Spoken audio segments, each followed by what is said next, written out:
Rebecca sat alone in her big, empty house, surrounded by everything she'd fought for in the divorce. The Mercedes. The vacation home.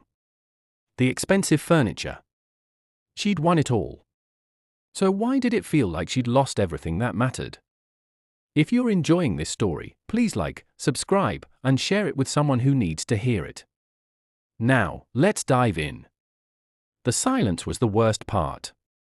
Rebecca walked through her 5-bedroom house, her footsteps echoing on the hardwood floors. Every room was perfect. Every piece of furniture was exactly where she wanted it. The kitchen had marble countertops. The living room had a chandelier that cost more than most people's cars. She'd won. Her lawyer said so. Her friend said so. Her mother had hugged her and said, "You showed him what you're worth." But 6 months after the divorce, Rebecca couldn't shake the feeling that something was terribly wrong. She poured herself a glass of wine and sat at the dining room table, her table now.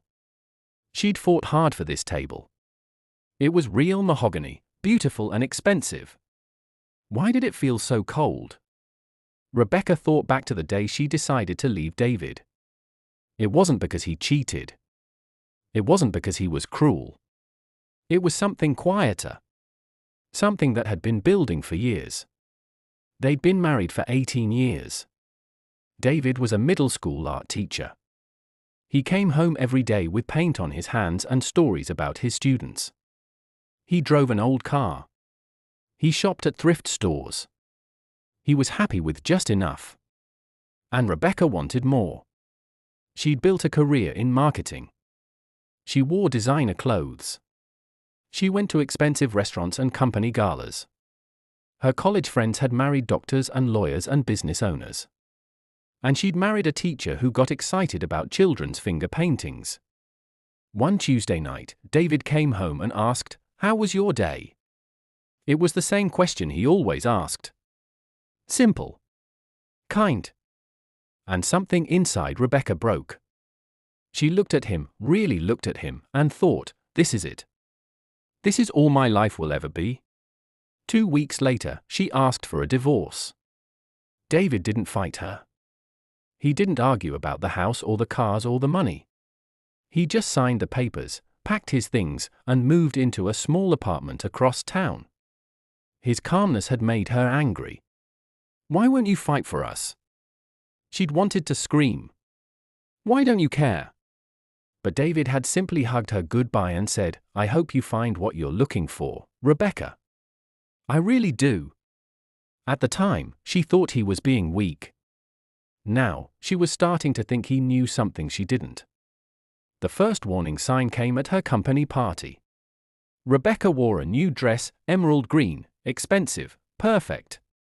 She smiled and networked and drank champagne. Everyone told her she looked amazing. Her co-worker Marcus came up to her. "Rebecca, how are you doing? I heard about the divorce." "I'm great," she said automatically. "Really great. Fresh start." Marcus nodded. "That's good. You and David were together so long. He was a nice guy. I remember him at the Christmas party a few years ago. He spent an hour talking to Janet from accounting about her daughter getting an art scholarship. Janet still talks about how kind he was." Rebecca smiled and excused herself to the bathroom. She stared at herself in the mirror. Perfect makeup. Perfect dress. Perfect hair. She felt nothing. A few weeks later, David's mother called. "Rebecca, I hope this isn't strange. But David's student art show is this Saturday. I know you two aren't together anymore, but I thought you might want to know." Rebecca had no plan to go. Why would she? That part of her life was over. But Saturday afternoon, she found herself driving past the community center. And she couldn't help it, she parked and went inside. The walls were covered with children's artwork. The room was full of families. And there was David, in his old khakis and wrinkled shirt, kneeling down to talk to a little girl about her painting of a purple horse. Rebecca watched him from the doorway. She watched the little girl's face light up. She watched David point at something in the painting and make the girl laugh. She watched the girl's parents thank him with tears in their eyes. Then Rebecca saw the wall behind them. It was covered in notes. Dozens and dozens of notes from students and parents. Mr. Harrison believed in me when nobody else did. Because of Mr. Harrison, I got into art school. My son was failing every class except art. Mr. Harrison saved him. You taught my daughter that her voice matters. Thank you for seeing my child when everyone else overlooked him. Rebecca stood there reading note after note. Her throat got tight. Her eyes burned. This was David's wealth. This was what he'd been building all those years while she'd been chasing promotions and designer handbags and the approval of people whose names she couldn't even remember anymore. She left before David could see her. A month later, Rebecca went to a friend's wedding. She almost didn't go. She didn't want to be the divorced woman, the one everyone pitied. But her friend Michelle had insisted. It was a small ceremony. Michelle was in her 50s, getting married for the second time. She and her new husband looked at each other like teenagers in love. At the reception, Rebecca sat next to Michelle's aunt, an older woman with kind eyes. "Are you married, dear?" the aunt asked. "Divorced," Rebecca said. The aunt nodded. "I was divorced once too. My first husband. I thought I wanted someone impressive, someone ambitious. Took me 15 years to figure out that what I really wanted was someone who knew how to be present." Rebecca said nothing. The aunt continued, "You know what I regret most? I spent years measuring my life wrong. I kept adding up my accomplishments and my things, trying to calculate my worth. But the only thing that really matters is how much love you gave and received. That's the only math that counts at the end." Those words haunted Rebecca for days. A few weeks later, a guy from high school called her. His name was John. He'd gotten her number from her brother. "I heard you're single again," John said. "I'm divorced too. Want to get dinner?" They went to an expensive steakhouse. John looked successful, nice suit, expensive watch, confident smile. He talked about his consulting business, his condo in Chicago, his trip to Dubai. He ordered wine without looking at the price. "Your brother said you did well in the divorce," John said. "Good for you. My ex tried to take everything, but I bounced back." Rebecca nodded and smiled. But the whole time, she couldn't stop thinking about David. David would have asked the waiter his name and actually cared about the answer. David would have noticed within 5 minutes that something was bothering her. David would have asked what was really wrong and actually listened. When John suggested they do this again, Rebecca said maybe and drove home alone. After that night, she started seeing couples everywhere. Old couples at the grocery store, laughing about what pasta sauce to buy. Young couples at the coffee shop, sharing a muffin and looking at something funny on their phone together.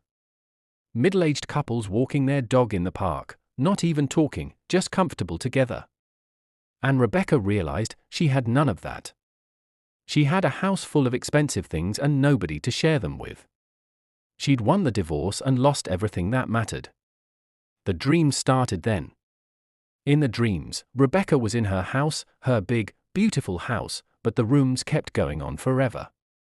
She'd open door after door, searching for something, but every room was empty. Just more space. More silence. More nothing.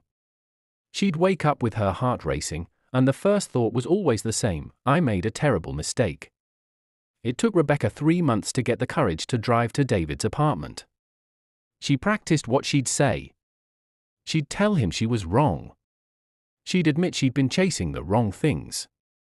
She'd ask, no, beg, for another chance. David's apartment was in a simple building, the kind he'd choose. Not fancy, just enough. Rebecca climbed the stairs to his door.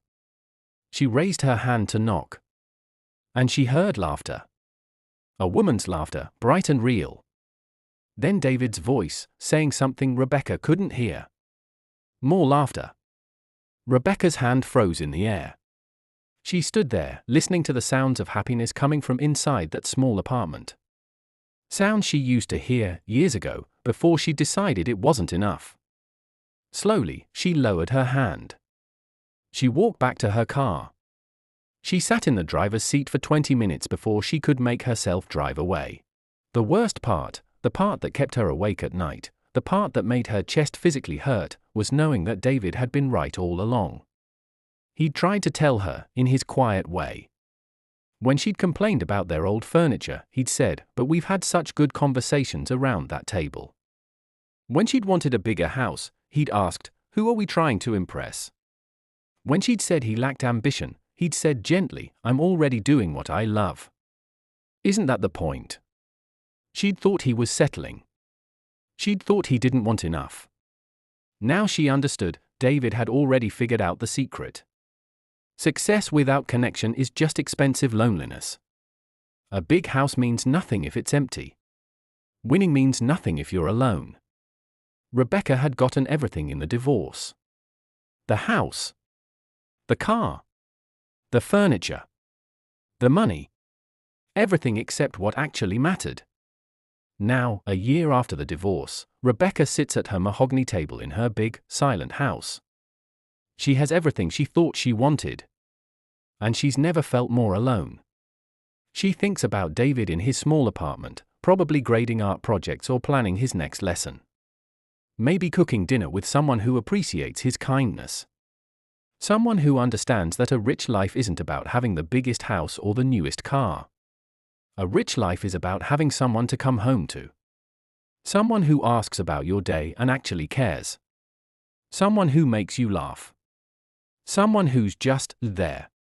Rebecca got everything in the divorce. And it was the biggest mistake of her life. Because in winning everything, she lost the only thing that mattered.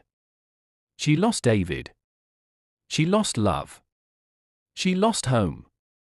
And no amount of money or property or possessions could ever fill that empty space. Thank you for reading this story. If it touched your heart or made you think differently about what really matters in life, please like, subscribe, and share it with someone who needs to hear this message. Your support helps us create more powerful stories about love, loss, and life's most important lessons. See you in the next story.